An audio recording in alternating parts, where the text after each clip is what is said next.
ഞാൻ ശരിക്കും പറഞ്ഞു കഴിഞ്ഞാൽ എല്ലാ ഫുഡും 2 രീതിയിലുണ്ടാക്കും.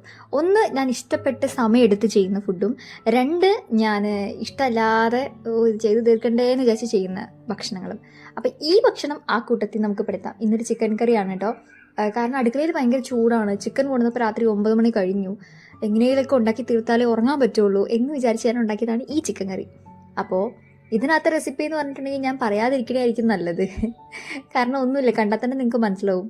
കാരണം ചിക്കനിൽ കഴുകി വൃത്തിയാക്കിയ ശേഷം മഞ്ഞൾപ്പൊടി, മുളക് പൊടി, ഉപ്പ്, ഗരം മസാല, മല്ലിപ്പൊടി, ചിക്കൻ മസാല ചേർത്ത് അതിനെ മിക്സ് ചെയ്ത് വെച്ചു. അതിനുശേഷം കുക്കർ എടുത്ത് അതിലേക്ക് ആവശ്യമുള്ള സാധനങ്ങൾ സബോള, തക്കാളി, ഇഞ്ചി വെളുത്തുള്ളി പേസ്റ്റ്, മുളകൊക്കെ ഇട്ട് അതൊന്ന് വഴറ്റി വന്നതിന് ശേഷം തക്കാളി ലാസ്റ്റ് ഇട്ട് അതിലേക്ക് ചിക്കനും വെച്ച് കുഴച്ച് കുറച്ച് വെള്ളം കൂടെ ഒഴിച്ചിട്ട് അങ്ങ് മൂടി വെച്ച് ഒരു 1.5 ഫിസിലടിച്ചപ്പോഴത്തേക്കും ചിക്കൻ കറി വെന്ത് വന്നിട്ടുണ്ടായിരുന്നു കേട്ടോ. പിന്നെ അത്ര തന്നെ ഉള്ളൂ ചിക്കൻ കറി.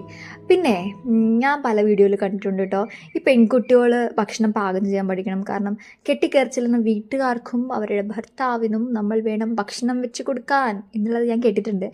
പക്ഷേ എൻ്റെ ലൈഫിൽ ശരിക്കും പറഞ്ഞാൽ അങ്ങനൊരു സംഭവം ഞാൻ ഫേസ് ചെയ്തിട്ടേ ഇല്ല. കാരണം എൻ്റെ അച്ഛനും അമ്മയും രണ്ടുപേരും ഒരുമിച്ച് ഭക്ഷണം ഉണ്ടാക്കണതൊക്കെ ഞങ്ങൾ കണ്ടിട്ടുള്ളത്. അതുകൊണ്ട് തന്നെ എനിക്കും ഭക്ഷണം ഉണ്ടാക്കാൻ അറിയാം, എൻ്റെ അനിയനും ഭക്ഷണം ഉണ്ടാക്കാൻ അറിയാം. പിന്നെ എൻ്റെ ഹസ്ബൻഡിനാണെങ്കിൽ പുള്ളി അതുപോലെ തന്നെ എൻ്റെ കൂടെ ഹെൽപ്പ് ചെയ്യാനൊക്കെ കൂടും. നമ്മൾ ചിലപ്പോൾ ഒരുമിച്ച് ഭക്ഷണം ഉണ്ടാക്കാറുണ്ട്. പക്ഷേ സമയമില്ലാത്ത സമയത്ത് ഞാൻ ഒരിക്കലും ശല്യം ചെയ്യാൻ വേണ്ടി പോകത്തില്ല കേട്ടോ. സമയമില്ലാത്ത സമയത്ത് എനിക്കത് ചെയ്തു തന്നേ പറ്റുള്ളൂ, അല്ലെങ്കിൽ എൻ്റെ കൂടെ വരാൻ പറഞ്ഞിട്ടൊന്നും ഞാൻ പറയില്ല. സമയം ഉണ്ടെങ്കിൽ നമ്മൾ രണ്ടുപേരും ഒരുമിച്ച് ചെയ്യും. അപ്പോൾ ഇത്രയൊക്കെ വർത്തമാനം പറഞ്ഞു വന്നപ്പോഴത്തേക്ക് എൻ്റെ ചിക്കൻ കറി റെഡി ആയിട്ടുണ്ട്. ഇനി ഞാൻ കഴിക്കട്ടെ.